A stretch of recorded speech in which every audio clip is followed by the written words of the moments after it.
Start for Trice. That's Chase, and what a start for Cincinnati.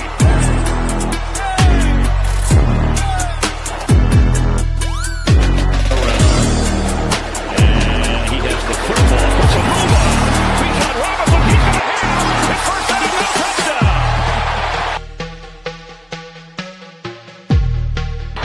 Gibbs out of the backfield right away. Oh, yeah, there's no question that he was grabbed. They got ridiculous. They got Gibbs one-on-one with Andrew Van Ginkel in space, and that was it. And this is, again, it's man-to-man. It's one-on-one, and he's underneath. He loses his balance. Block Bowers is one of those guys that has a huge, and this is...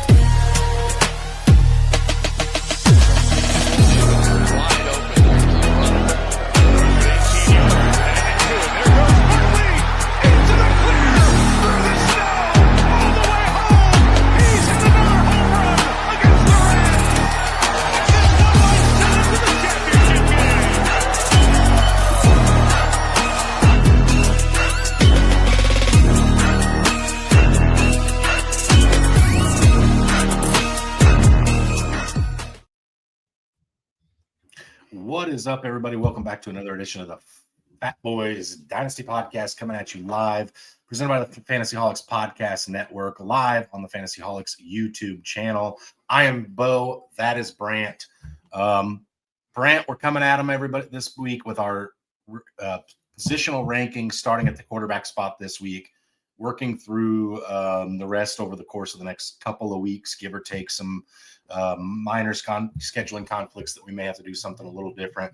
But this is kind of where it really all starts, where it all kind of shakes down. This is where our 2025 rankings start to come out and people get a chance to pick on us, hate on us, whatever you want to call it, because you're never going to be copacetic with every single other person because of personal thoughts and things of that nature. But I'm excited to hear your top 10. We haven't really talked at all about this. I'm sure a lot of the names are going to be similar, potentially just in different order, but I'm definitely excited to see how your top 10 goes, Brant.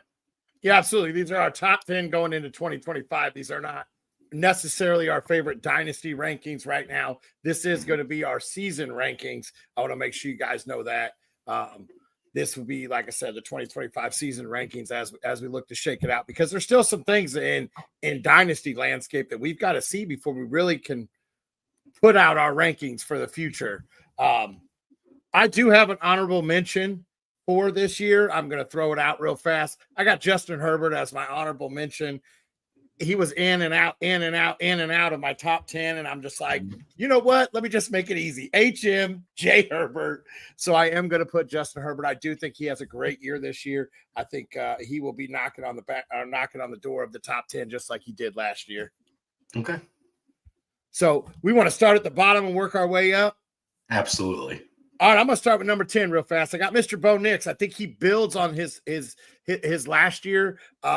He finished as number 8, so maybe he slides a little bit as the film is a little more out there, but I do think he continues to be a top 10 quarterback in that offense. I like what Sean Payton's got going, adding a few weapons for him in the draft and Patrick Bryant. And I know I'm missing Harvey and Dobbins there as well. Okay. For me at number 10, I actually have Caleb Williams of the Chicago Bears. Again, this is a season where I feel like you can crown the Chicago Bears offseason champions. You and I are neck deep, Brant, in Bears country. And sometimes those fans can be a little overbearing with how great they think that team does every offseason. But this year you go out and you get a coach in Ben Johnson that is just at this point one of the most brilliant offensive minds in football. You completely revamp the offensive line to give Caleb Williams a chance to, stay in the pocket a little bit, let some of these wide receivers and skill position players get open. And then in the draft, you take your top 2 picks and you address 2 positions of need, not really of need, I guess, but to strengthen the offense. And Colston Loveland out of Michigan at the tight end position in the first round. And then you come back and get Luther Burden in the second, who, Brant, I think was an absolute steal for the Chicago Bears. And I think they got an absolute weapon in there. I think Caleb Williams really starts to make his ascension as a top tier quarterback in the league this year. And I think as long as he plays 17 games, he's easily in the top 10. Put him at 10 just to be safe. Absolutely. I do like Caleb Williams. I just couldn't get him in my rankings. He is not in my top 10 right now. I got to see how that shakes out. He is one of those guys, just like the dynasty landscape. I kind of got to see a little bit in action. I'm tired of this Bears country and everybody telling me how great they're going to be. I got to see a little bit of it before I can believe it. Okay. Number 9 is I'm going with one of the guys that you absolutely love, and that's Dak Prescott. As long as the man plays a full season, he's probably going to end up top 10. They added what could possibly be the best number 2 wide receiver that they've had with CeeDee Lamb and Dak healthy. I do believe Amari was there for at least a year, if not 2 with CD. I do think Pickens elevates that up a little bit. So I think Dak Prescott gets a little help, doesn't have to worry so much about getting hit and everything else, going to get a little bit of help back there in the backfield as well. I think Dak Prescott regains that top 10 and is a number 9 quarterback. Yeah, so Dak did not find my top 10, Brant, which is unusual because you're right. I am a guy that does tend to believe in Dak Prescott a little bit more. Maybe it's the being hurt by Dak before. Now, I have called my shot on Dak, and you did as well. We both called a bounce back for him, and I believe he finished as top 3 fantasy quarterback the year we called for that. But he's just too inconsistent for me. Brian Schottenheimer, I don't know what to expect as a coach there. And I really don't like George Pickens. Pickens in Pittsburgh. I think he's locker room cancer. I'm interested to see what happens if, CD gets 10 targets in a game, but George Pickens is 2. I just expect there to potentially be some turmoil there with that. I just don't like George Pickens is the biggest reason I can't get behind Dak Prescott. Now, I own Dak Prescott in a lot of leagues. So obviously, personally, I'm hoping for a bounce or a big year out of Dak. I just couldn't put my name to it, Brant. Couldn't do it. At 9, I have a guy you already talked about. I have Bo Nix at my 9th spot. Again, a lot of what you saw last year was what wasn't to love, right? He got a lot of his weapons back. Like you mentioned, he got Patrick in the draft. He got RJ Harvey. They added J.K. Dobbins. That run game is going to be night and day to what it was last year. And you forgot the biggest offseason addition for the Denver Broncos, and that's Evan Ingram. I think when you talk about that Denver Broncos team last year, they had a lot of wide receivers step up when it mattered. Marvin Mims, Cortland Sutton, Devon Vele. A lot of these guys made really good plays for Bo Nix. I got to go watch Bo Nix torch my Falcons in person in Denver last year.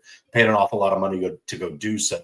But the one thing that offense really lacked last year was a tight end they could just lean on. And I do think Evan Ingram's a top 10 tight end this year. I couldn't feel that way and not put Bo Nix in there after already having a top 10 season as a rookie. So Bo Nix does get back in there for me as well, Brant. Okay, absolutely, absolutely. Number 8, I got a guy in Kyler Murray, and I'm adding him here because I think Marvin Harrison takes a huge jump this year. I think Trey McBride is going to do it all over. And if you got 2 guys in the top 10 that are catching the ball from you, and you possibly have a running back that's going to be top 20, top 25, and that could be either one of those running backs and Connor or Benson.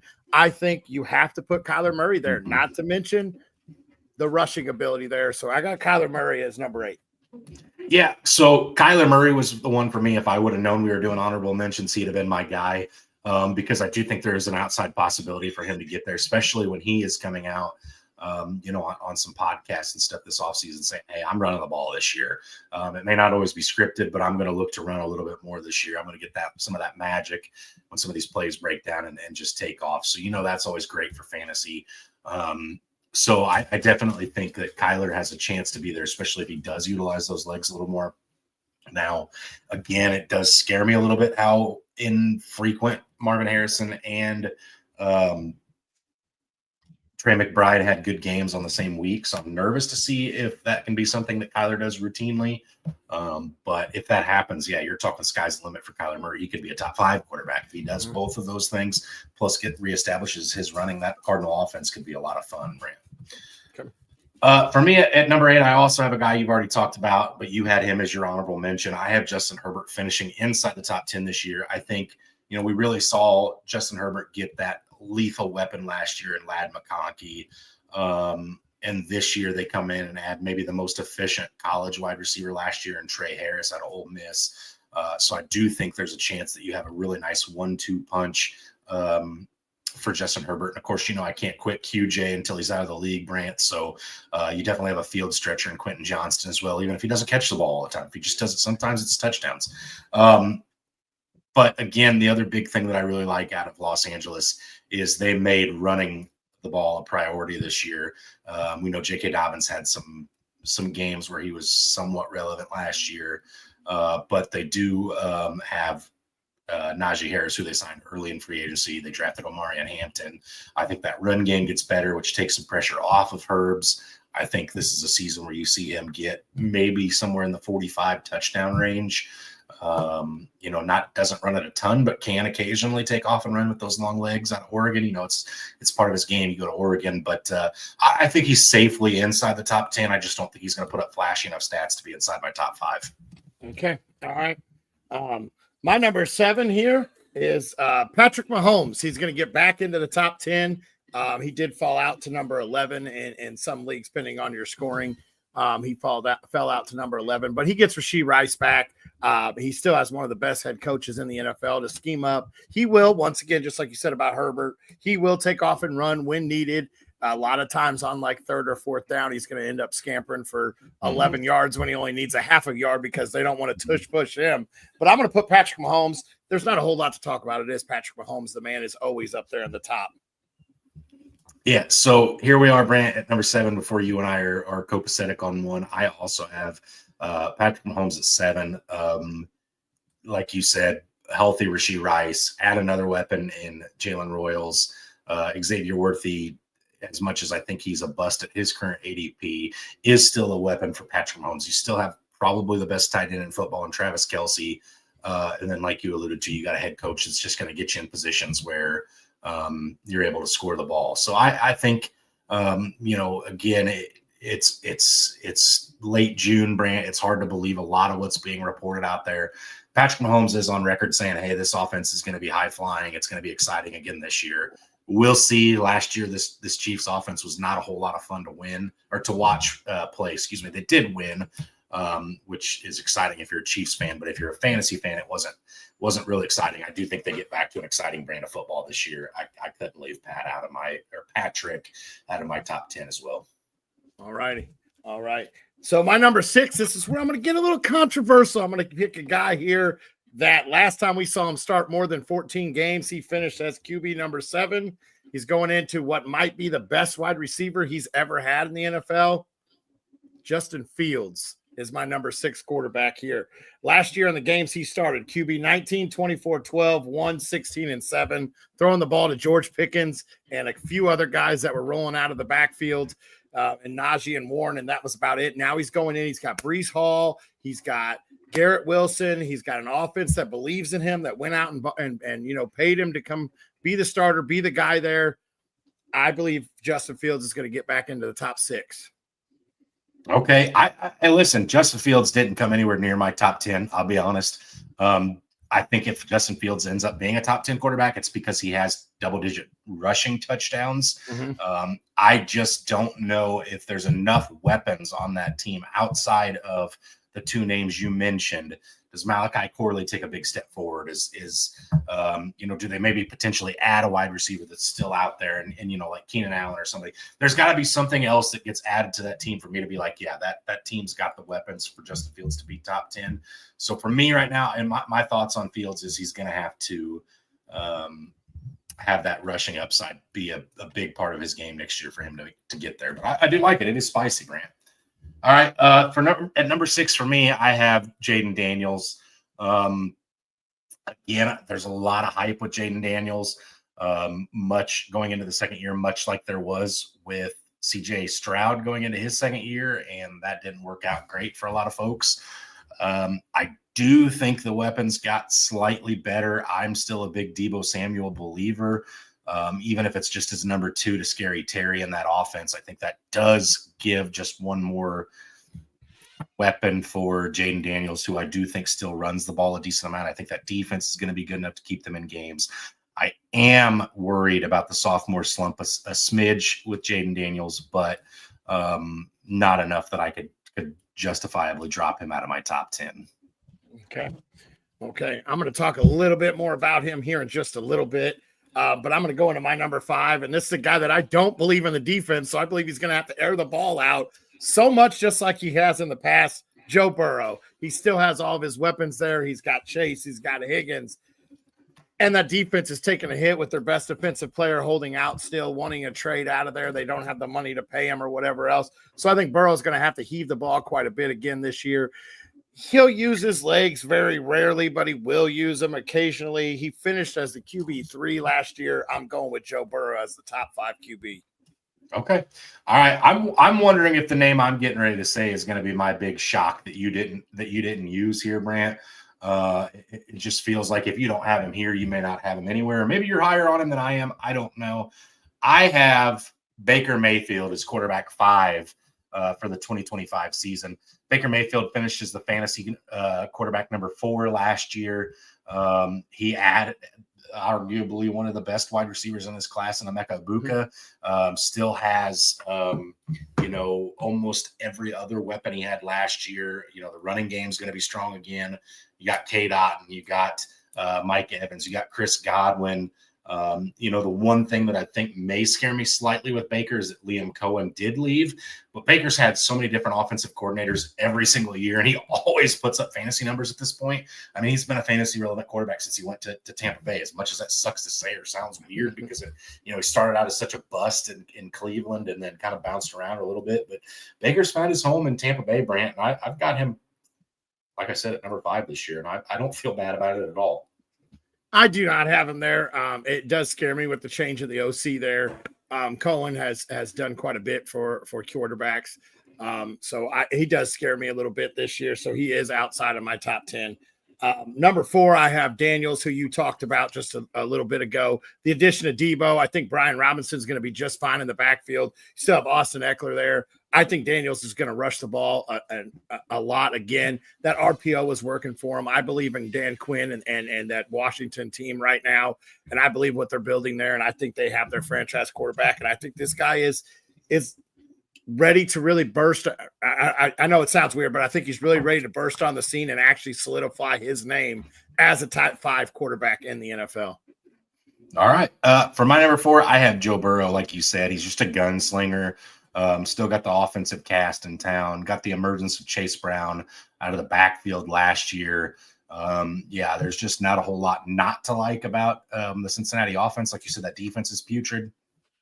But I think Joe Burrow is clearly a top 5 quarterback as long as he stays healthy. So I don't have a whole lot else to say about Joe Burrow, except for Joe Burrow is going to do Joe Shiesty things. Mm-hmm. Number 3, the tush push is still not banned. I got Jalen Hurts as number 3. He's still going to rush the ball a lot. He still has Barkley there who could take a 5-yard pass into the end zone or a screen into the end zone. You got A.J. Brown who can hit the ball deep. You have Devontae Smith who can get it. He'll get Dallas Goedert back possibly for a whole season if they don't trade him. I know he's been in rumors. So I think Hurts is going to finish as a top 3 QB again this year. That is a take, Brant, I agree with. I also have Jalen Hurts at my number 3 spot. Had that tush push have been banned, he would have been outside of my top 5 or my top 10. I don't believe in Jalen Hurts as a pocket passing quarterback. I don't believe in him really as a passing quarterback. But when you can cheat, walk up to the line of scrimmage, and you're getting a touchdown, rushing touchdown for your quarterback at least once a game by him just getting shoved into the end zone by muscular men, it's almost a fantasy cheat code that you can't avoid. There is still Devonta Smith and Saquon Barkley and A.J. Brown are around. So that does help. But I am not a Jalen Hurts believer as a passer. I am a fantasy believer, and that is it. Not the Jalen Hurts fan, but I did have him in my top 3, as bitter of a pill as that is to swallow. Every fantasy owner's dream for Jalen Hurts to be able to get pushed into the end zone. Number 2, I have Lamar Jackson. You and me have hated on this man as not being a great passer almost his entire career. But I have him falling out of the number 1 spot that he had last year. But Lamar Jackson still has that rushing upside, still has Derrick Henry there. So they have to respect the run. So you can't and then you have to respect what he did last year. I mean, he still threw he's been traded quite a bit in this league. He's threw for 4,000 yards last year. So you do still have to respect that. 41 touchdowns. I do still believe that Lamar Jackson is a top 2 quarterback. I have Josh Allen at 2, so I'm guessing you and I are flip-flopped at 1 and 2. So we'll make our arguments for that in just a second. Yeah, I have Josh Allen at 2. My thing with Josh Allen is there's not really an alpha in that offense outside of Josh Allen. He is the alpha. Khalil Shakir did some good things. Keon Coleman did some good things. We're hoping for a Dalton Kincaid bounce back. Sounds like there's an awful lot of turmoil with James Cook there in the backfield. So that makes me slightly nervous, not enough that I'm like worried about it. But here's the thing, Brant, last year in fairly standard, straightforward leagues, Lamar Jackson outscored Josh Allen by 50 points. And so for me, and this is Josh Allen's best year. That was not last year, the year before. Lamar Jackson beat him that year by 20 points with last year's numbers. Lamar Jackson's receiving core is much the same. Still got Derrick Henry. So I just could not put Josh Allen above Lamar because I think Lamar's got better weapons, better defense. I just couldn't do it. Could not put him in there. I want to hear your Josh Allen argument for one. I put Josh Allen as 1 because of the James Cook issue that he may end up having to run the ball even more than he has in the past. He may actually be the guy in the backfield to run the ball. I know Cook has shown up to everything, but like you said, the contract dispute is still there. Josh Allen may have to actually take over games. They did add Joshua Palmer as a deep ball threat there. Coleman had a few good games there. Curtis Samuel's there. I know I'm saying a lot of names that there are no true alphas, like you said, but who was the true alpha in Baltimore last year? The argument would be made that it was honestly a guy that I'm not as infatuated with as you are. I traded him last year. Who just got a contract extension, and Rashad Bateman, who finally did what you thought he was capable of all along. I mean, the argument's hard to make against him. But again, you got Zay Flowers, who I think if Zay Flowers was in Buffalo would be the clear number 1. Right. You've got Mark Andrews, who pretty darn good tight end. And if he slouches off, Isaiah Likely was pretty damn good in Mark Andrews' stead last year. And again, Lamar Jackson's rushing touchdowns came down last year, Brant. He had one of his lower rushing touchdowns of his career at 4 because Derrick Henry's in the backfield. Imagine if Lamar Jackson gets 6 last year. He's 100 points clear of Josh Allen. Listen, and you're 100% right, Brant. You and I hated on Lamar Jackson for years as a passing quarterback. When you throw for 4,000 yards passing, 41 touchdowns, and 4 interceptions, my big mouth gets shut, much like it does eating a sub sandwich. There ain't no room for nothing in there. My foot's in it, Brant. It is what it is. I hate being wrong about some of these fantasy things, but that's what makes the fantasy community amazing. Is you can be wrong on something year to year, or the dynasty setting especially. You can be wrong on something year to year and adapt to it and say, hey, you know what? I wasn't on that train. I should probably be on that train because it's going to run me over if it doesn't. And I know we don't see players repeat often as the number 1 at their position year in and year out. We talk about the running backs, which I'm sure you and I will talk next week. We'll probably both have guys at number 1 that didn't finish there last year. I'd be shocked if we didn't. But it's interesting because Lamar Jackson, I think, has such a clear path to get back to number 1 or to stay number 1 that I think something immaculate would have to happen for Josh Allen. I think Josh Allen's great, but when you finish 50 points behind the number 1 guy and nothing changes in the offseason, it's hard for me to bounce him out. Now, I do have one question for you, Brant, before we sign off for the evening, because I know you do have some commitments you got to attend to this evening.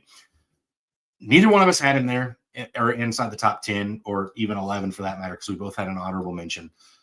I'm curious, is Cam Ward the best rookie quarterback this season as far as, between Jackson Dart and, Jalen Milroe, some of these, potentially Gabriel or Sanders in Cleveland? Is he the best, clearly best finisher at the rookie quarterback position? And if so, how close to that top 10 does he get for you? I don't think he's even in the top 15. I don't trust that Tennessee offense. I don't trust anything about it right now. I do think he is going to be year 1 for the rookies. I do think he'll be the best QB year 1. And he may sniff the top 15. I don't think he finishes there, though. I don't trust Tennessee at all. And honestly, the one guy that I think may shock a lot of people is the guy that's going to sit his entire first year unless old man Rodgers gets hurt. I think Will Howard could be a guy you and me are discussing as a breakout next year with that offense as they start to work to try to build that offense for a youthful offense. So I do think we're going to be talking about Will Howard a little bit more. I don't know if I believe in Cam Ward in Tennessee. I do think he is a gunslinger. I do think he can get the ball. I just think there's a few years that Tennessee is going to have to build on that team. Yeah, I'm not going to lie to you, Brant. I think Tennessee had so many holes. I'm not sure, Cam Ward you couldn't pass on at the number one. I'm not sure that Tennessee didn't try really hard to trade out of that. Probably couldn't get the premium that was established by the Panthers a couple of years back for Bryce Young, and so they felt like they had to stay and stand pat. But there's so many holes on that offense and that defense both that I'm just not sure this is good enough. I think Cam Ward is a talented player, but I'm going to say this, Brant. I don't think he finishes inside the top 20, let alone the top 15. I think there's going to be a lot of rookie struggles. There's going to be a lot of pressure on him as a number one overall player, stepping into an offense that has Calvin Ridley, Alec Ayamore, just not much. I love Calvin Ridley, but I just a lot of youth on that offense that has to figure out the NFL game outside of Ridley. Yeah, I think it's going to be a painful learning curve. I wouldn't be shocked at all to see Tennessee be a top 5 pick in the NFL draft again next year, Brant. I will say what shocked me before we do sign off is that neither one of us had Bryce Young there in our top 10. As much as we talked about him coming on at the end of last year, I was really surprised that neither one of us were as I do think he probably does finish top 12 because they did have a weapon, but I was really surprised that neither one of us had him up there. You want to talk about surprises? It took everything in my power not to put Michael Penix in my top 10. I think he's got a chance to finish there. I left him out simply because I did not want to be a homer on our early top 10 rankings. But as the season goes, it's going to be hard for me to keep him out. Darn it, I should have made my joke then when you thought I had Josh Allen as number one. I was going to tell you I had Michael Penix because I'm a Michael Penix fan. I love the guy. I watched him back in Indiana all the way over into Washington. I do like Michael Penix. I will always cheer for him to do well. I'm kind of at least glad that I have a friend that is a Falcons fan, so I at least have a reason to cheer for him. You got two of us, buddy.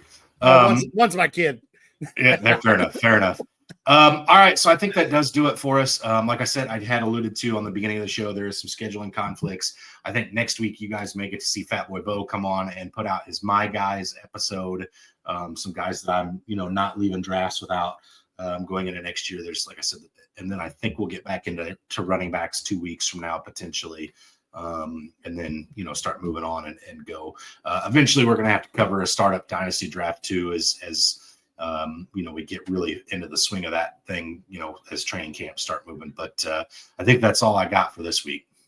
That's all I got. I'm going to work on my guys because maybe we'll just put both solos out next week. It's me. I'll admit it. I have something going on next Wednesday, so Bo will have to go by himself.